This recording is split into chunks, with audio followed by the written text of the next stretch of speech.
પધારેલ વૈષ્ણવ માટે નૃત્ય કરી અને સ્વાગત અર્પણ કરશે બહેનો.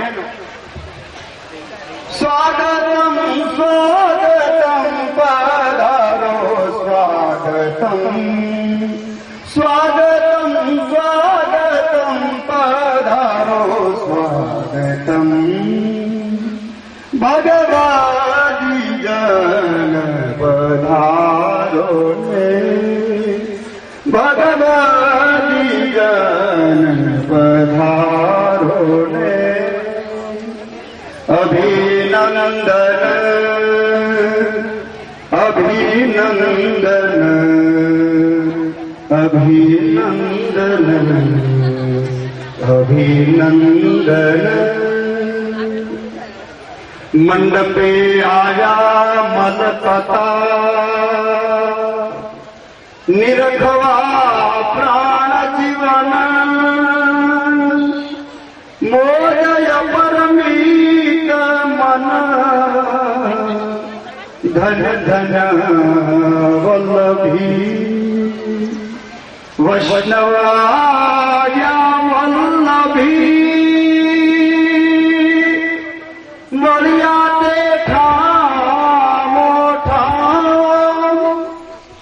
વાલજીના બધામણા સૌ દુઃખ આરુઆ પરમ મંડપ રચો મારે વારે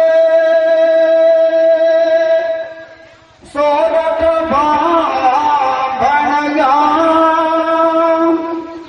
વૈષ્ણવ્યા વલ્લભી મળ્યા તે ઠામો ઠામ શણગાર સજે સહુ સુંદરી કરો સમૈયાના સાથ શણગાર કરે સહુ સુંદરી કરો સમૈયાના સાથ ગોપાલ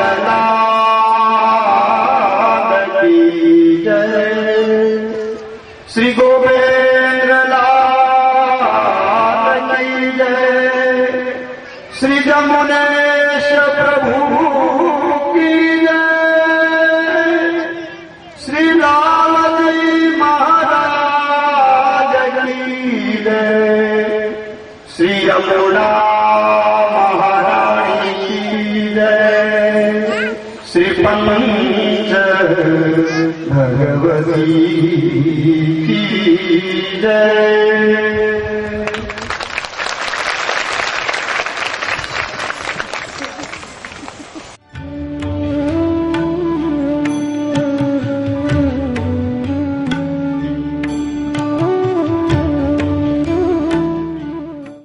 માફ કરી દીધા.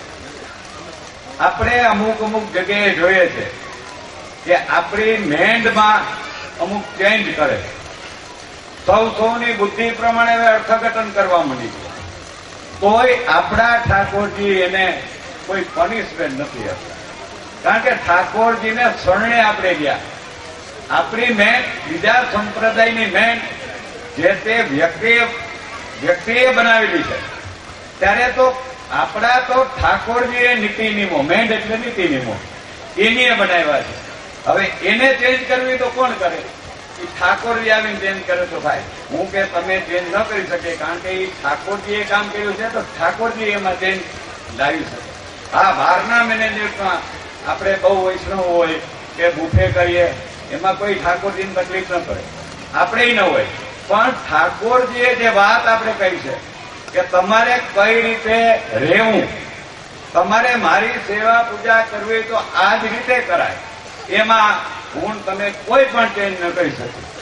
ઠાકોરજીને જે આપણે પ્રસાદ આપીએ અથવા એને આપણે જે મેનેજમેન્ટ ઓકે કંઈ કરો કોઈ વાંધો નથી, પરિવર્તનશીલ છે, એમાં કોઈ તકલીફ ઠાકોરજીને ન પડે.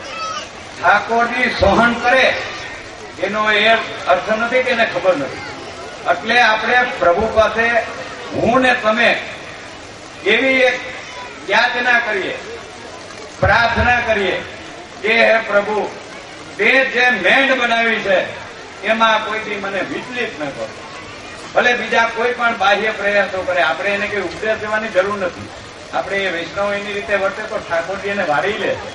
ખોટો ચડકાટ બહુ લાંબો હાલે નહીં, પણ આપણે બધાએ એ પ્રાર્થના કરવી કે પ્રભુ તે જે માર્ગ ચીંધો, આ કૃપાનો માર્ગ છે, તે ચીંધો. આપણે ધણી એક ધારણ કર્યો પછી બીજા ધણીનો વિચાર કરીએ. પેલા ધણી ગોતવામાં ધ્યાન રાખવું જોઈએ. તો એ ધણી તો આપણે ગોતી લીધો. આપણે એટલા બધા માયા મમતા જીવમાં તો આ તો આની કૃપા 3 લીટીમાં જ આખી આપણી મેન ને ધર્મ આવી જાય.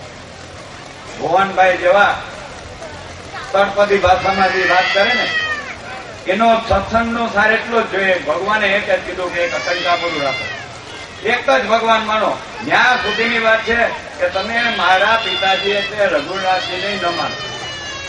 સમજો માણસો એ કે એક ભગવાન ગોપાલા છે, ગોપાલા વાત પૂરી થઈ ગઈ. પછી દેવ દેવીઓ ભુવા ભરાડા બધું ઓટોમેટિક થઈ જાય. આપણે તન મન અને ધન ત્રણેય વસ્તુ ઠાકોરજીને અર્પણ કર્યું, કરતા પણ છોડી દીધું, તો પછી આ હું કરું એ શું કરો? મારો કહેવાનો મતલબ કે જુદા જુદા અર્થઘટન ન કરો. કોઈ પુસ્તકો વાંચવાની જરૂર નથી. ઠાકોરજી કીધું પ્રસાદ લ્યો, પ્રસાદ લેવડાવો. આત્મીયતાનો ભાવ. લાખો રૂપિયાના ખર્ચે આ પરિવારે મને તમને આ માધ્યમ દ્વારા ભેગા કર્યા. એમાં શું છે? પેલા પ્રસાદ લ્યો. એકતા આવી ગઈ ને. મારા ને તમારામાં ભેદ નથી.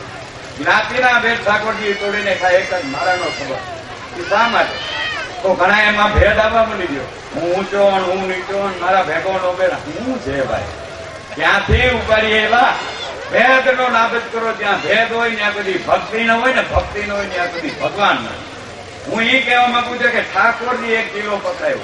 આપણા બાપુજીએ આપણા ઘરના નિયમ બનાવ્યો હોય એ આપણે પાડવા જોઈએ. તો આપણો આ પરમ કૃપાળુ ભગવાને બનાવ્યા, એના નીતિ નિયમો આપણે પાલન કર્યા, તો આપણે એ જ પાલન કરવાનું. નો ચેન્જ. ગમે એટલી આધુનિકતા આવી જાય, ધર્મમાં કોઈ આધુનિકતા નહીં આવે. ભગવાનની ભક્તિ કરવી છે તો હાથ જોડવા જ જોશે. અને એમાં આપણે તો હિન્દુના નીકળ્યા પટંકા સેવકો. તો આપ સૌને વિનંતી, એવી ખોટી ભરમાડ જે ઉભી કરતા હોય એને આપણે કોઈ ઓછ આપવાની જરૂર નથી. તો પ્રભુ પાસે આપણે પ્રાર્થના કરવાની કે પ્રભુ મને તમે સ્મરણે લીધો, તો તમારી વાત ઉપર હું ટકી રહું એવું મને શક્તિ આપો. અને જેને પ્રભુ ઉપર દ્રઢ વિશ્વાસ છે તો એને પ્રભુએ ડાયરેક્ટ કોન્ફિડન્સ પાવરની વાત કરું, આત્મશક્તિ. આજે ઝવેર બાપાને આંગણે હું તમે ભેગા થયા, સારી વાત છે. ઝવેર બાપાને કઈ વખાણ ન કરે, એના રૂપિયાનો એને સદુપયોગ પીલું કરે. ઠાકોરજીની કૃપા છોકરાઓ બધા મેળમાં બની શકે.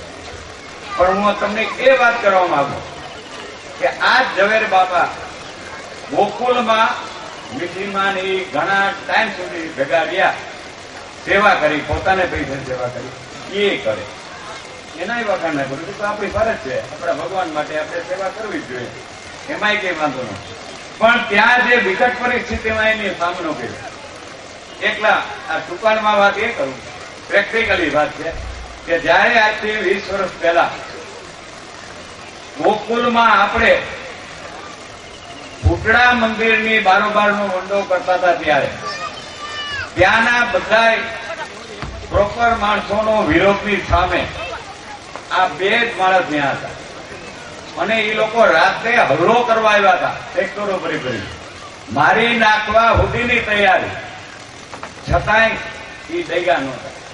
હવે એની પાસે કઈ શક્તિ હતી, આપણે એને કોઈ ભીડ પણ નતું. આંભણમાં કાકર બધા ભેગા થઈ ગયા, ત્યાં તો કોઈ નતું. એના પાસે એ કઈ શક્તિ હતી. નીચીમાં એ કીધું હતું કે આપણે અહીં મરી જવું, બોલો કે બ્રહ્મા વાસ કરવો. વિચાર તો કરો કે ઠાકોરજીની કેટલી કૃપા. બીજી એક તમને પ્રેક્ટિકલી વાત કરવામાં, ઝવેર બાપાના વખાણથી સમજી લેજો, એનું અનુકરણ કર્યા જેવું છે એ તમને કહેવા માંગુ કે આપણે 22-25 વર્ષ પહેલા ભૂતડા મંદિરની અંદર એક બે કોવિડીઓનો એક ભાઈ ધણી થઈ ગયો, કોઈ પણ રીતે નીકળતો નતો. એ ટાઈમના પ્રમુખ શ્રી ભીમજી બાપાએ રસિકભાઈ વગેરે આ બધાને કીધું કે 10-15 હજાર રૂપિયા આપી દે, એટલે એક જાન છૂટે આપણી, એમ જૂનો ભાડું ન નીકળે. નક્કી કરીને ગયા હતા. એ ભાઈને મળ્યા, બહુ જવાબ ના આપ્યો, ઓલું ન કર્યું, બરોબર છે, ન માને. ઝવેર બાપાને એકલાને રાતે વિચાર આવ્યો કે અથવા પ્રભુએ એને વિચારવું જ ગયું કે સવારમાં જોઈને એના તાળા તોડી નાખે. ભલે મિલકત આપણી હતી પણ ભારૂચનો કેવો ત્રાસ હોય, અદાયનો એરિયો. આને એક મિસ્ત્રી જેવા માણસને બોલાવી અને એના 2 ઓળીના તાળા તોડી નાખે. અજાણ્યા એરિયામાં એની દોસ્તીમાં તાળા તોડવા કોઈ નાની માના ઘર નથી. હું એટલે તો ક્યારેક મજાકમાં કહું કે ઝવેર બાપા તમે તો ગોકુળના ગુંડા છો. કોણ એટલી હિંમત કરે? પૈસા ન દેવા પડ્યા, મુનિયાનું કંઈ પણ ન કરી લીધું. આ કોન્ફિડન્સ પાવર તો બાપા મળ્યો તો ક્યાંથી આવ્યો? તો એના ઉપર એ પણ ઠાકોરજીની કૃપા છે. એને લક્ષ્યમાં રાખી અને અનુરૂપ અભિનય બહેનો કરશે અને નાટક રજૂ કરશે.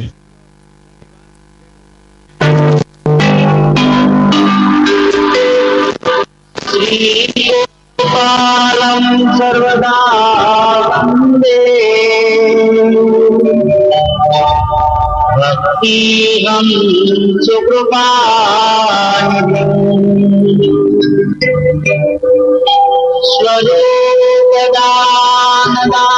स्वरूपदानदातारम्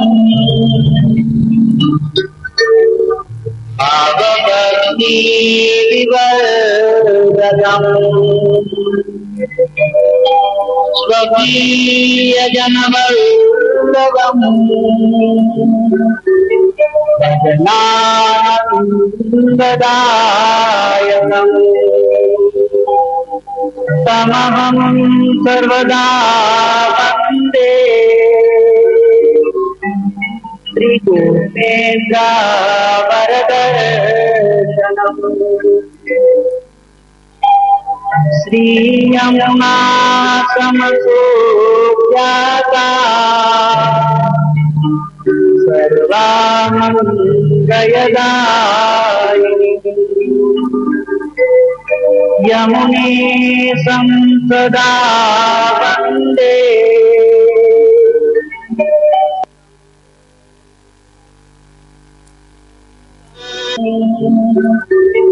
भजनानन्ददायकम् तमहं सर्वदा वन्दे श्रीगोपेन्द्रवरदर्शनम् श्रीयमुना समसोऽप्याता सर्वामङ्गलदायिनी यमुने संसदा वन्दे उत्कृष्टफलदायिनी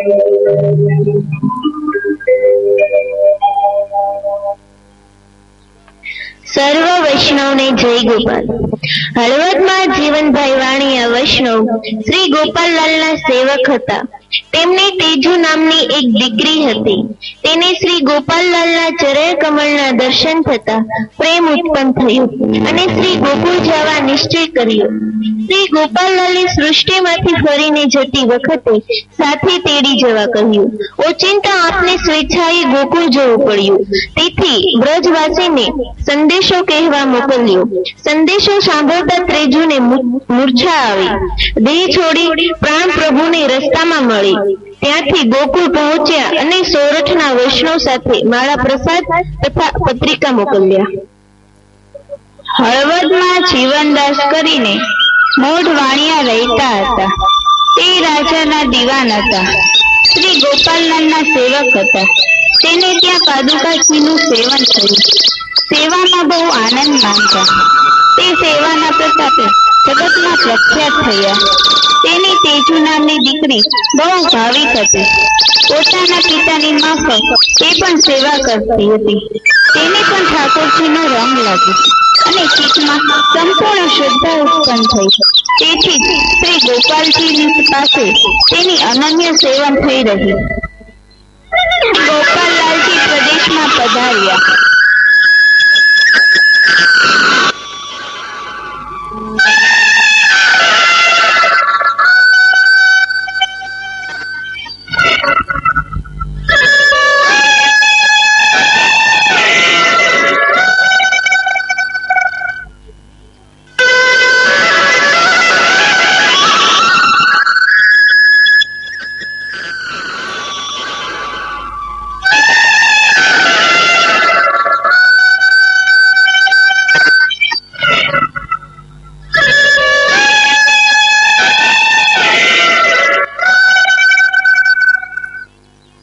હાલારમાં ફરી હળવદ આવ્યા. વિશ્રાંતિ લેવા ગામ બહાર બેઠા છે. ત્યાં આગળ એક કૂવો હતો. કેટલીક સ્ત્રીઓ પાણી ભરવા આવી. તેણે પ્રભુને જોયા. અરે જુઓ જુઓ, ઠાકોરજી પધાર્યા છે. ઉભા રહો ઉભા રહો, હું મારી સખી તેજુને જણાઈ આવું કે આપણા હળવદમાં ઠાકોરજી પધાર્યા છે.